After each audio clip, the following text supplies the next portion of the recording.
Mayan. Yes, magandang hapon, Jen at Nelson. Personal niyang ininspeksyon at inalam ni Senate President Vicente Soto ang lawak na naging pinsala ng nangyaring sunog kahapon sa third floor ng Senate building.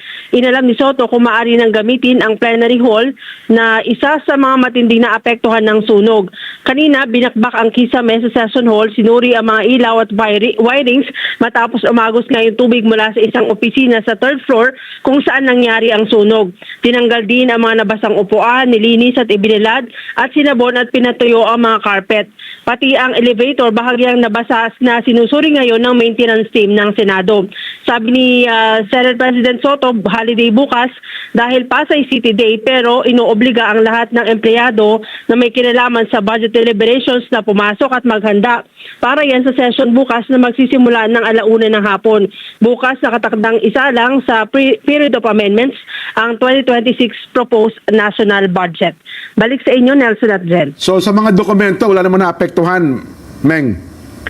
Intact daw yung mga dokumento, Jen, lalo na yung mga dokumento na nakalap ng Senate Blue Ribbon Committee. Ayan, Sino salamat. ba nanunog? Oh. Sinong sumunog? Ay, nga pala, ano ba dahilan ba't nasunog? Hindi pa, inaalam pa din kung ano yung dahilan nung sunog na nagsimula doon sa isang opisina sa third floor. Hindi opisina ng senador yon. Hindi pa, hindi. Ang opisina ng mga senador nasa 5th at 6th Nga pala, floor. fifth floor nga pala sila, no? Okay. Meng, salamat na marami. Yan po ang update mula dyan sa Senado.